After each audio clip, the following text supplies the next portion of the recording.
Siddiqui media کے ساتھ وابستہ رہنے والے معزز دوستو، السلام علیکم۔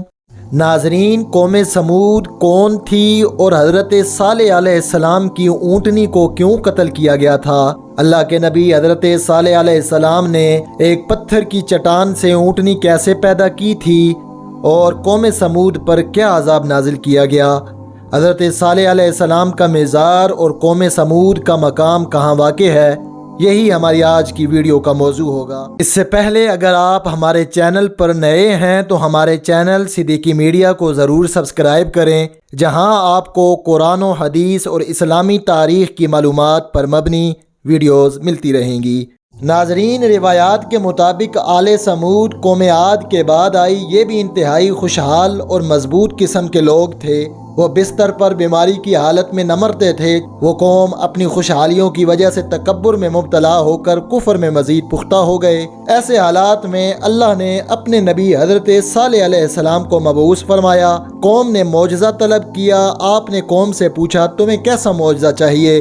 قوم نے کہا، آپ اگر اللہ کے نبی ہیں تو یہ سامنے جو چٹان ہے اس سے ایک اونٹنی برآمد کر دو، وہ اونٹنی بچہ پیدا کرے اور ہم سب کے لیے دودھ۔ حضرت صالح علیہ السلام نے دعا فرمائی، دعا قبول ہوئی، چٹان پھٹی اور چٹان سے ایک خوبصورت ترین اونٹنی برآمد ہو گئی۔ اونٹنی چلتے ہوئے قوم سمود کے پاس آئی، بچہ جنا اور اس کے تھن دودھ سے بھر گئے۔ قوم سمود لاجواب ہو گئی۔ اللہ رب العزت نے اونٹنی کے لیے ایک چشمہ رواں کیا اور چرنے کے لیے ایک نخلستان آباد کر دیا۔ سمود کے 7 قبیلے اونٹنی کا دودھ آپس میں تقسیم کر لیتے تھے۔ حضرت صالح علیہ السلام نے چشمے کا پانی بھی تقسیم کر دیا۔ ایک دن اونٹنی پانی پیتی تھی اور اس دن لوگ اونٹنی کا دودھ پیتے تھے، جبکہ دوسرے دن وہ لوگ اونٹنی کا دودھ نہیں نکالتے تھے اور وہ چشمہ قبیلے کے باقی جانوروں کے لیے وقف ہوتا تھا۔ لیکن نافرمانی کا بھوت ان کے سر پر سوار تھا اور قوم کے 2 نوجوانوں نے شراب پی کر اونٹنی پر حملہ کر دیا۔ اونٹنی کا بچہ ایسے حالات میں اس چٹان میں چلا گیا جہاں سے اونٹنی نے جنم لیا تھا۔ اونٹنی کا قتل قوم سمود کے خاتمے کا سبب بنا۔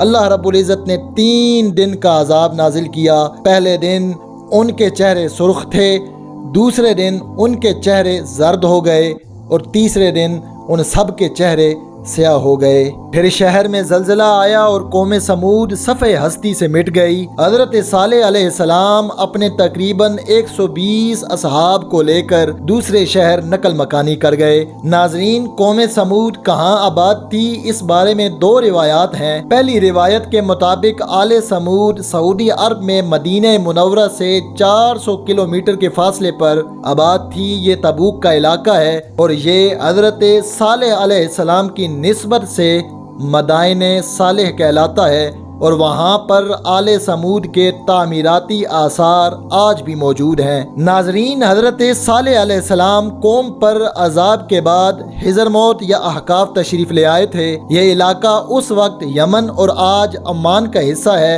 اور یہیں پر آپ کا انتقال ہوا اور ناسک کے مقام پر آپ کا مزار موجود ہے۔ یہ مزار خشک پہاڑوں کے درمیان چوٹی پر واقع ہے۔ مزار تک سیڑھیاں جاتی ہیں۔ عرب انبیاء کرام علیہم السلام اور صحابہ کرام رضوان اللہ علیہم اجمعین کی قبور مبارک کو احتراماً بڑا بناتے تھے۔ یہ قبر مبارک بھی لمبی تھی۔ مزار کے ساتھ ایک چھوٹی مسجد کے علاوہ کچھ بھی نہیں ہے۔ حضرت صالح علیہ السلام کے مزار مبارک کی سیڑھیاں اتریں تو وہاں سامنے ایک چٹان آتی ہے جس پر اونٹنی کے پاؤں کے نشان ہیں اور ساتھ خون کے سیاہ دھبے بھی موجود ہیں۔ معلومات کے مطابق پانی کا چشمہ اس چٹان کے دامن میں تھا۔ جب قوم سمود نے اونٹنی کو قتل کیا تو تڑپ کر اونٹنی نے چٹان پر پاؤں مارے۔ اللہ رب العزت نے ان نشانات کو چٹان پر ثبت کر دیا اور اونٹنی کا لہو بھی بطور ثبوت چٹان پر درج کر دیا۔ چٹان کے ساتھ ایک غار بھی موجود ہے جو چٹان کے پھٹنے سے وجود میں آیا تھا۔ مقامی لوگوں کا خیال ہے کہ اونٹنی کا بچہ اس غار میں گھس گیا تھا۔ ناظرین، امید ہے آپ کو ہماری آج کی یہ ویڈیو پسند آئی ہوگی۔ ملتے ہیں جلد ہی ایک نئی ویڈیو کے ساتھ۔ اللہ رب العزت آپ کا حامی و ناصر ہو۔ اللہ حافظ۔